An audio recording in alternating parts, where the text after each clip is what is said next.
Hello everyone, class 12-এর physics ক্লাসে আজকে আমি দুটো বিষয়ে আলোচনা করব।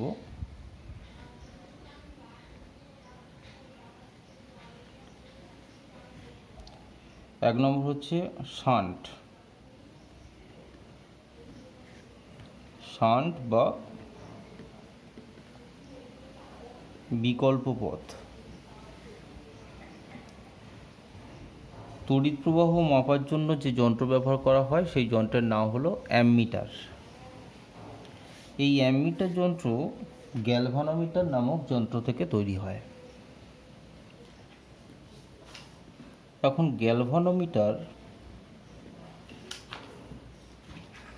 এমন একটা যন্ত্র যে এর মধ্য দিয়ে তড়িৎ প্রবাহ পাঠানো হলে এর মধ্যে একটা কয়েল থাকে বা একটা চুম্বক থাকে, চুম্বক শলাকা থাকে। এই কয়েল বা চুম্বক শলাকার বিক্ষেপ হয়। প্রবাহ মাত্রার মান যত বেশি, চুম্বক শলাকা বা কয়েলের বিক্ষেপ তত বেশি হয় এবং সেই বিক্ষেপ দেখে আমরা প্রবাহ মাত্রা বুঝতে পারি কতটা যাচ্ছে। এখন একটা গ্যালভানোমিটারের মধ্য দিয়ে খুব বেশি পরিমাণ তড়িৎ প্রবাহ পাঠানো যায় না, অথচ অ্যামমিটারের সাহায্যে আমরা অনেক বেশি প্রবাহ মাত্রা পরিমাপ করতে পারি। গ্যালভানোমিটারের একটা বিশেষ পরিবর্তন যদি ঘটানো হয় তাহলে গ্যালভানোমিটার কিন্তু অ্যামমিটারের মতো কাজ করতে পারবে। তাহলে ধরো এইটা হচ্ছে একটা গ্যালভানোমিটার। এই গ্যালভানোমিটারের মধ্য দিয়ে খুব বেশি প্রবাহ মাত্রা আমরা পাঠাতে পারি না, কিন্তু আমরা একটা সার্কিটের প্রবাহ মাত্রা মাপতে চাইছি। ধরা যাক এইটা হচ্ছে একটা সার্কিট, যে সার্কিটে একটা ব্যাটারি আছে, সার্কিটে একটা রেজিস্ট্যান্স আছে। তাহলে এই সার্কিটের মধ্য দিয়ে, এই সার্কিটটা যদি অন করা হয় তাহলে এই সার্কিটের মধ্য দিয়ে তড়িৎ প্রবাহ যাবে। এই তড়িৎ প্রবাহ মাত্রা কতটা সেটা পরিমাপ করার জন্য এই সার্কিটটার মধ্যে গ্যালভানোমিটার যুক্ত করে দেওয়া হলো। তাহলে এই সার্কিটের যতটা প্রবাহ মাত্রা, পুরো প্রবাহ মাত্রাটা যাবে গ্যালভানোমিটারের মধ্য দিয়ে। সেই প্রবাহ মাত্রা যদি গ্যালভানোমিটার যতটা তড়িৎ প্রবাহ সহ্য করতে পারে তার থেকে বেশি হয় তাহলে গ্যালভানোমিটার যন্ত্রটির নষ্ট হয়ে যাওয়ার সম্ভাবনা থাকে। তাহলে দেখা যাচ্ছে যে এই বর্তনী সম্পূর্ণ প্রবাহ যাতে গ্যালভানোমিটারে না যায় তার ব্যবস্থা করতে হবে, অথচ এই সার্কিটের প্রবাহ মাত্রা আমাদের পরিমাপ করতেও হবে। আমরা তাহলে কি করব না, আমরা এই গ্যালভানোমিটার যন্ত্রটির সাথে সমান্তরালে একটি ক্ষুদ্র মানের রোধকে যুক্ত করে দেব। তাহলে তড়িৎ প্রবাহ এদিক থেকে এদিকে যাওয়ার জন্য দুটো রাস্তা তৈরি হবে। একটা হলো গ্যালভানোমিটারের মধ্য দিয়ে এবং আর একটা হলো এই যে সমান্তরালে একটা রোধ যুক্ত আছে এই রোধের মধ্য দিয়ে। সমান্তরালে এই যে রোধটা যুক্ত হলো এই রোধটাকেই আমরা বলবো শান্ট বা বিকল্প পথ। ধরা যাক যে বর্তনীর মোট প্রবাহ মাত্রা হচ্ছে আই। এক্ষেত্রে গ্যালভানোমিটারের মধ্য দিয়ে যে কারেন্টটা গেছে সেটাকে যদি আমরা আইজি ধরি, শান্টের মধ্য দিয়ে যে কারেন্টটা গেছে সেটা যদি আইএস হয়।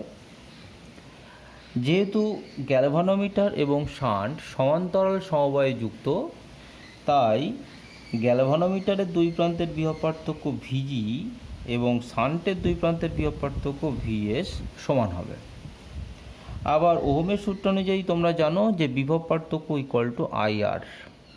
তাহলে গ্যালভানোমিটারের দুই প্রান্তের বিভব পার্থক্য হলো আইজি ইন্টু গ্যালভানোমিটারের রেজিস্ট্যান্স, আর শান্টের দুই প্রান্তের বিভব পার্থক্য হলো শান্টের মধ্য দিয়ে প্রবাহ মাত্রা ইন্টু শান্টের রেজিস্ট্যান্স।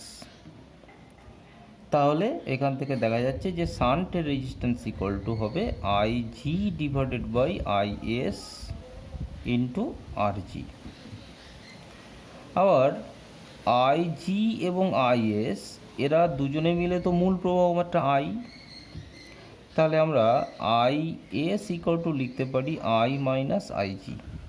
তাহলে এখান থেকে আমরা পাচ্ছি যে IG equal to IG divided by হয়ে যাচ্ছে তাহলে I minus IG into RG. আমাদের যদি বলা থাকে যে মূল প্রবাহ মাত্রার 1/n অংশ গ্যালভানোমিটারের মধ্য দিয়ে পাঠানো যায়, ধরা যাক মূল প্রবাহ মাত্রা হলো 1 অ্যাম্পিয়ার আর গ্যালভানোমিটারে পাঠানো যায় 1/100 অ্যাম্পিয়ার, তাহলে n ইকুয়াল টু হয়ে যাবে 100। n equal to 100 means IG equal to I divided by 100। যদি IG equal to I by n হয় তাহলে আমরা এই ইকুয়েশান থেকে পাবো RS equal to IG divided by,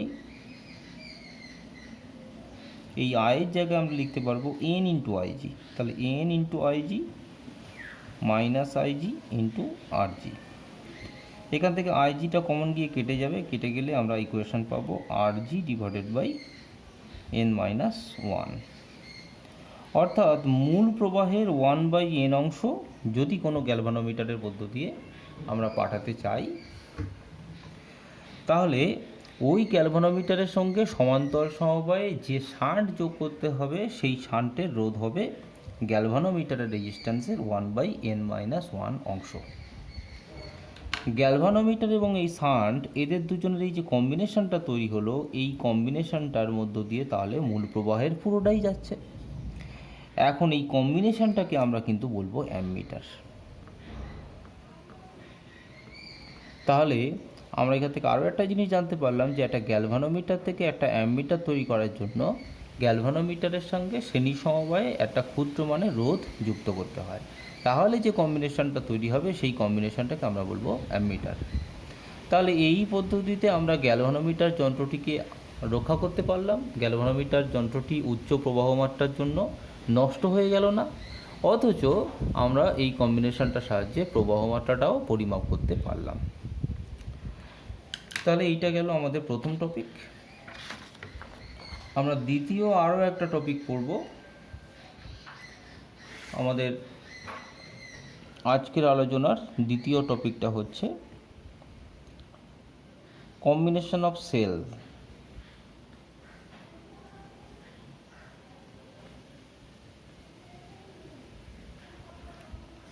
কোষের সমবায়।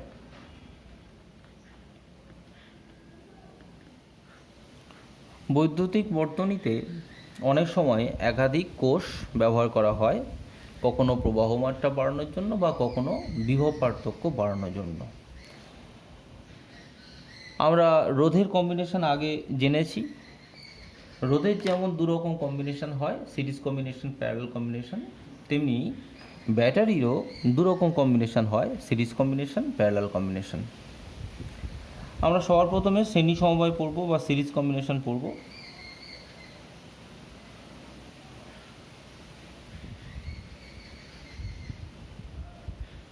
এক্ষেত্রে কতগুলো আইডেন্টিক্যাল সেল বা একই রকমের কতগুলো কোষ এই রকমভাবে যুক্ত হয়েছে বলে আমরা ধরে নিচ্ছি। এই রকমভাবে যুক্ত হয়েছে, অর্থাৎ একটার পজিটিভ প্লেটের সাথে আরেকটার নেগেটিভ প্লেট যুক্ত আছে। ধরা যাক এই লাইনে টোটাল n সংখ্যক কোষ আছে এবং প্রত্যেকটা কোষের তড়িৎচালক বল বা ইএমএফ হচ্ছে E আর ইন্টারনাল রেজিস্ট্যান্স বা অভ্যন্তরীণ রোধ হলো r।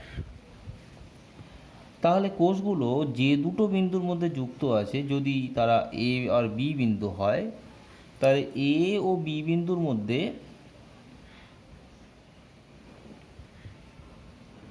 যে এফেক্টিভ তড়িৎচালক বলটা কাজ করবে, এ এবং বি বিন্দুর মধ্যে যে তড়িৎচালক বলটা ক্রিয়া করবে, সেই লব্ধি তড়িৎচালক বল কত হবে না, লব্ধি তড়িৎচালক বল হবে N ইন্টু ই। আবার এ এবং বি বিন্দুর মধ্যে যে আভ্যন্তরীণ রোধ কাজ করবে, সেই আভ্যন্তরীণ রোধের মান হবে N ইন্টু r। তাহলে আমরা যদি এ বিন্দু আর বি বিন্দুটাকে কোনো বাহ্যিক রেজিস্ট্যান্সের সাথে যুক্ত করে দিই, তাহলে এই রেজিস্ট্যান্সটার মধ্য দিয়ে যে কারেন্ট যাবে সেই কারেন্টের ফর্মুলা হবে I ইকুয়াল টু মোট তড়িৎচালক বল NE divided by total resistance হচ্ছে capital R plus N small R. তাহলে এইটা হচ্ছে একটা কোষের শ্রেণী সমবায় যখন কোনো রোধের সাথে যুক্ত হয় তখন সেই রোধের মধ্য দিয়ে যাওয়া প্রবাহ মাত্রার ইকুয়েশন। এখানে অনেকগুলো স্পেশাল কেস হতে পারে। কেস 1, যদি external resistance capital R small আরের তুলনায় খুব বেশি হয়, তখন আমরা এই ইকুয়েশানে ক্যাপিটাল আর এর রেসপেক্টে এন স্মল আর বাদ দিতে পারবো। তখন ইকুয়েশান হয়ে যাবে I equal to NE divided by R. আবার যদি কেস 2 এরকম বলা হয় capital R is very less than small R, তখন কিন্তু এই ইকুয়েশন থেকে আমরা পাবো I equal to NE divided by N small R, তার ফলে চলে আসছে ই ডিভাইডেড বাই আর। এইটা থেকে দেখা যাচ্ছে যে একটা ব্যাটারি ব্যবহার করার ফলে বাহ্যিক বর্তনীতে প্রবাহ মাত্রা যেত ই বাই আর এন সংখ্যক ব্যাটারি ব্যবহার করে বাহ্যিক বর্তনীতে প্রবাহ মাত্রা কিন্তু হয়েছে এন ইন্টু ই বাই আর, অর্থাৎ শ্রেণী সমবায়ে আমরা প্রবাহ মাত্রা বেশি পেয়েছি যদি এই কন্ডিশন হয়। আবার যদি এই কন্ডিশনটা স্যাটিসফাই হয় তাহলে দেখা যাচ্ছে শ্রেণী সমবায়ে আমরা বাহ্যিক বর্তনীতে প্রবাহ মাত্রা পেয়েছি ই বাই আর। একটা ব্যাটারি ব্যবহার করলেও কিন্তু বাহ্যিক বর্তনীতে প্রবাহ মাত্রা হতো ই বাই আর, অর্থাৎ এই কন্ডিশনে ব্যাটারির শ্রেণী সমবায় বাহ্যিক বর্তনীতে বেশি তড়িৎ প্রবাহ পাঠায় না। আমরা 2 নম্বর যে কম্বিনেশনটা পড়বো সেটা হচ্ছে প্যারালাল কম্বিনেশন।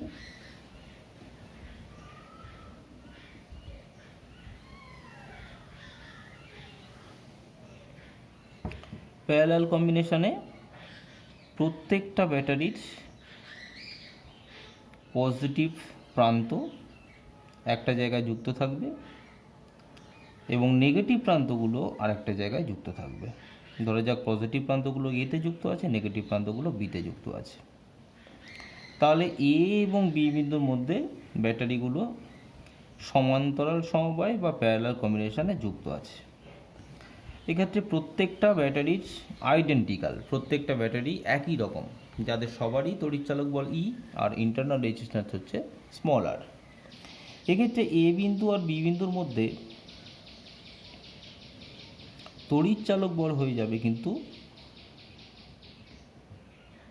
ই, তার কারণ প্রত্যেকটা ব্যাটারি এ বিন্দু আর বি বিন্দুর মধ্যেই যুক্ত আছে, অর্থাৎ এ বিন্দু আর বি বিন্দুর মধ্যে তড়িৎচালক বল যা হবে সেটাই তো প্রত্যেকটা ব্যাটারির তড়িৎচালক বল, যেহেতু সবাই এ বিন্দু আর বি বিন্দুর মধ্যে যুক্ত আছে। দুটো নির্দিষ্ট বিন্দুর মধ্যে তড়িৎচালক বল আলাদা হয় না, তাই এ বিন্দু আর বি বিন্দুর তড়িৎচালক বল, এ বিন্দু আর বি বিন্দুর মধ্যে তড়িৎচালক বল যা হবে সেটাই হচ্ছে ব্যাটারির তড়িৎচালক বল। আর এ বিন্দু আর বি বিন্দুর মধ্যে যে আভ্যন্তরীণ রোধ কাজ করবে সেই তুল্য আভ্যন্তরীণ রোধ তাহলে কত হবে?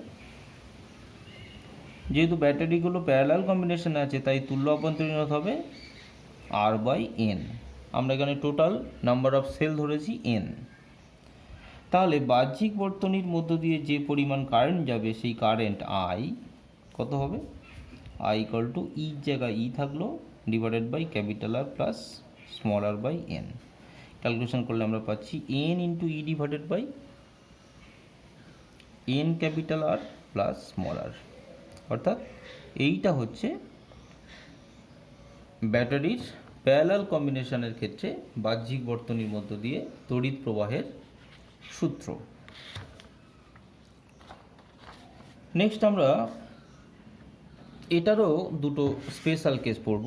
প্রথমে কেস 1 দেখা যাক। আমরা আয়ের ইকুয়েশন পেয়েছি NE divided by N small R plus capital আর।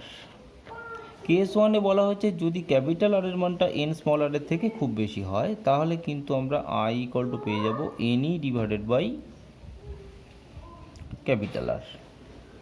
অর্থাৎ এক্ষেত্রে কিন্তু একটা ব্যাটারি থাকলে প্রবাহ মাত্রা ই বাই আর হতো, এন সংখ্যক ব্যাটারি থাকার ফলে প্রবাহ মাত্রা কিন্তু আমরা বেশি পাচ্ছি।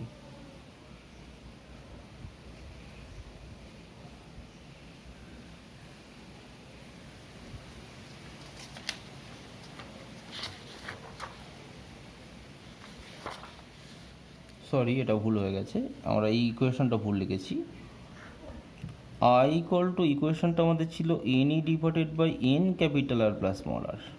সেই ইকুয়েশনে যদি আমরা capital R is very very greater than small R করি, তাহলে আমরা পেয়ে যাব ইকুয়েশনটা I equal to N E divided by N R, তার ফলে চলে আসছে কত, ই ডিভাইডেড বাই আর। অর্থাৎ একটা ব্যাটারি ব্যবহার করার ফলে যে পরিমাণ তড়িৎ প্রবাহ পাওয়া যেত এন সংখ্যক ব্যাটারির কম্বিনেশনেও প্রবাহমাত্রা কিন্তু তার থেকে বেশি হয়নি, প্রবাহমাত্রাটা একই আছে। আর কেস টুতে বলা হচ্ছে যদি আমরা small R very very greater than capital R নিই, তাহলে আয়ের ইকুয়েশনটা পাবো এখান থেকে। দেখো স্মল আর বেশি, এন আরটা তাহলে খুব কম, তাহলে আয়ের ইকুয়েশন হয়ে যাবে N E divided by small R. অর্থাৎ একটা ব্যাটারির জন্য প্রবাহমাত্রা হতো E by small R, N সংখ্যক ব্যাটারি ব্যবহার করে সেখানে প্রবাহমাত্রা কিন্তু N into E by small R হয়েছে, অর্থাৎ প্রবাহমাত্রাটা বেশি হয়ে গেছে। তাহলে এই দুটো গেল ব্যাটারির সিরিজ কম্বিনেশন এবং ব্যাটারির প্যারালাল কম্বিনেশন। অনেক সময় একটা শক্তিশালী ব্যাটারি তৈরি করার জন্য সেই ব্যাটারির মধ্যে বহু সংখ্যক কোষকে ব্যবহার করা হয় একসাথে, এবং এই বহু সংখ্যক কোষগুলোর মধ্যে কিছু সংখ্যক কোষ সিরিজে থাকে এবং কিছু সংখ্যক কোষ প্যারালালে থাকে। কিছু সংখ্যক কোষ যদি সিরিজ এবং কিছু সংখ্যক কোষ যদি প্যারালালে থাকে, তাহলে আমরা যে কম্বিনেশনটা পাবো তাকে বলবো মিশ্র সমবায়। এই মিশ্র সমবায়ের আমি একটা ছবি দেখাচ্ছি। ধরা যাক ব্যাটারির একটা কম্বিনেশনে বহু সংখ্যক কোষ ব্যবহার করা হয়েছে। এই বহু সংখ্যক কোষগুলোর মধ্যে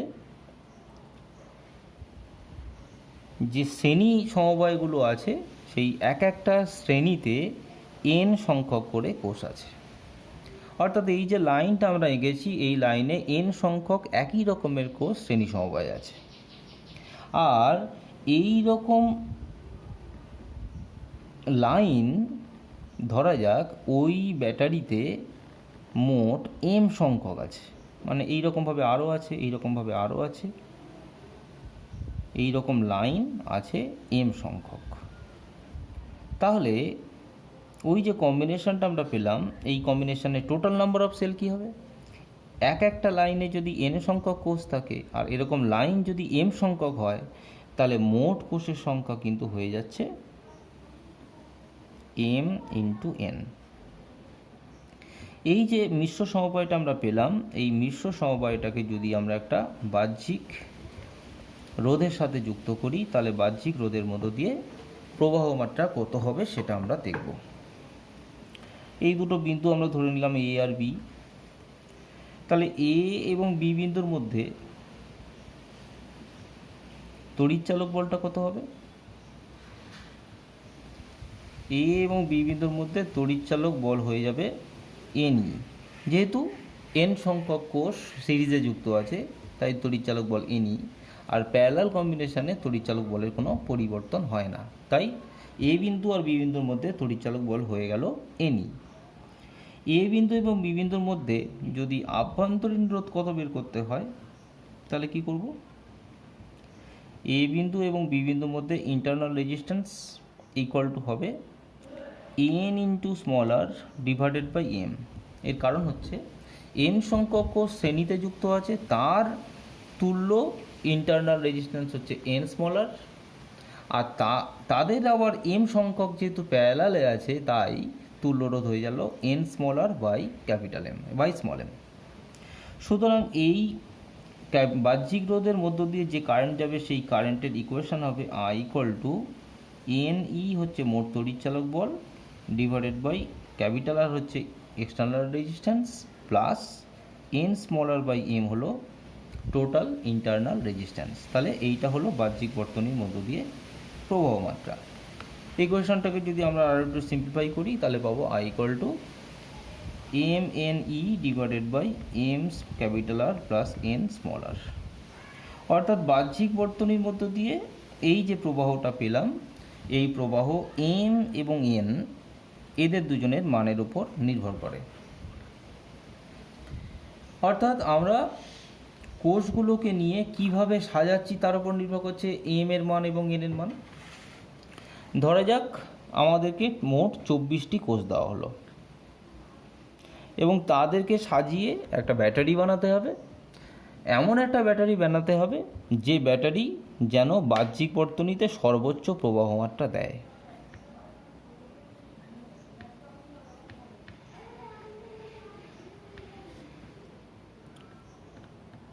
তাহলে 24টি কোষকে আমরা কিভাবে সাজাবো যাতে বাহ্যিক বর্তনীতে প্রবাহমাত্রা সব থেকে বেশি হয়? 24টি কোষকে নানা রকমভাবে সাজানো যায়। 1x24, অর্থাৎ আমরা একই লাইনে 24টি কোষকে শ্রেণী সমবায় যুক্ত করে দিতে পারি। আবার 24টি কোষকে বলা যেতে পারে 2x12, অর্থাৎ একটা লাইনে 12টি কোষ রেখে সেই রকম দুটো লাইনকে প্যারালাল কম্বিনেশনে যদি ব্যবহার করা হয় তাহলেও মোট 24টি কোষ ব্যবহার করা হবে। আবার এটাকে আমরা 3x8 করতে পারি, বা এটাকে আমরা 4x6 করতে পারি। এই রকমভাবে অনেকগুলো কম্বিনেশন হতে পারে। আমরা জানতে চাইব যে এর মধ্যে কোন কম্বিনেশনটা দিয়ে বাহ্যিক বর্তনীতে সর্বোচ্চ প্রবাহমাত্রা পাওয়া যাবে। আমরা একটু আগে প্রবাহমাত্রার ইকুয়েশন পেয়েছি I = mne divided by m capital R plus n small r। এই ইকুয়েশান থেকে আমরা জানতে চাইছি যে m এবং n এর মান কেমন হলে I এর মান সব থেকে বেশি হয়। mn কিন্তু কনস্ট্যান্ট, কারণ m ইন্টু nটা হলো মোট কোষের সংখ্যা। মোট কোষের সংখ্যা কিন্তু ধ্রুবক আছে। তাহলে এই ইকুয়েশান থেকে I এর মান সব থেকে বেশি পাবো যদি এই যে নিচে যে জিনিসটা আছে এই জিনিসটার মান যদি সব থেকে কম হয়। তাহলে আমরা বলতে পারি যে I সর্বাধিক হবে যখন m capital R plus n small r এটা সব থেকে কম। এখন এর সব থেকে কম মান পাওয়ার পদ্ধতি হলো এর হোল স্কোয়ারটা দেখতে হবে।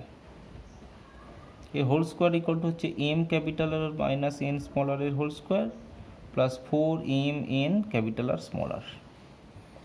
এখন এইটার মান সব থেকে কম হওয়া মানে হচ্ছে এই দিকটার মান সব থেকে কম হতে হবে। আবার ডান দিকে যে রাশিটা আছে তার মধ্যে এই মানটা কিন্তু ফিক্সড।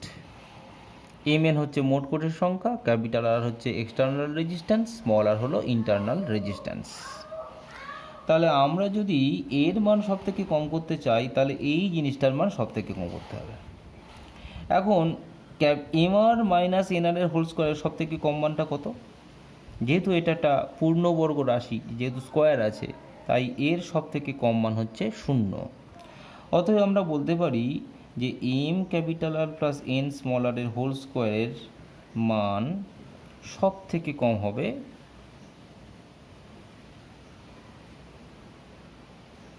যখন m capital R minus n small r এর হোল স্কোয়ার ইকুয়াল টু 0। তাহলে এখান থেকে আমরা পাচ্ছি m capital R equal to n small r। তার মানে আমরা এখান থেকে পেয়ে যাচ্ছি capital R equal to n small r by m। অর্থাৎ এই যে ইকুয়েশান দুটো পাওয়া গেল, এই ইকুয়েশান দুটো থেকেই আমরা m এবং n এদের দুজনের মধ্যে সম্পর্ক পেয়ে যাব। তাহলেই আমরা জানতে পারবো যে 24টি কোষের মধ্যে কতগুলোকে নিয়ে শ্রেণী করতে হবে এবং সেরকম কতগুলো শ্রেণীকে নিয়ে প্যারালাল কম্বিনেশনে আমরা যুক্ত করলে বাহ্যিক বর্তনীতে সবথেকে বেশি প্রবাহ পাব। এই কন্ডিশনে বাহ্যিক বর্তনীর মধ্য দিয়ে যে সর্বাধিক প্রবাহ যায় সেই সর্বাধিক প্রবাহ I max ইকুয়াল টু তাহলে কী হবে? উপরে তো mne আছে, নিচে আছে m capital R plus nr, কিন্তু কন্ডিশনে বলা আছে m ক্যাপিটাল R এবং n স্মল r এর মান সমান। তাহলে আমরা m ক্যাপিটাল R রেখে দিলাম আর n স্মল r এর জায়গায়ও m ক্যাপিটাল R বসাতে পারলাম। তাহলে টোটাল হয়ে গেল mne divided by 2m capital R। তাহলে সেখান থেকে আমরা পাচ্ছি ne ডিভাইডেড বাই 2r।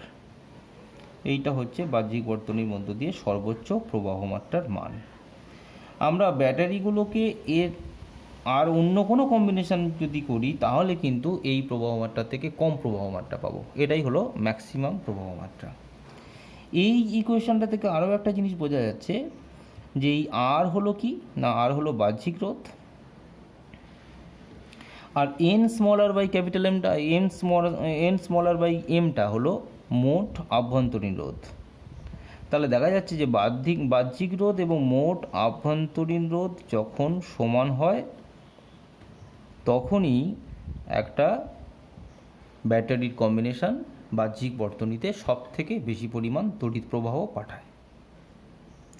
আমরা এই যে এক্সাম্পলটা পড়লাম 24টি কোষের এক্সাম্পল, এই 24টি কোষের এক্সাম্পলটা যদি কমপ্লিট করতে চাই তাহলে আমরা ক্যাপিটালের এবং স্মলারের একটা সম্পর্ক ধরে নেব। টোটাল নাম্বার অফ সেল হচ্ছে M into N equal to হচ্ছে 24।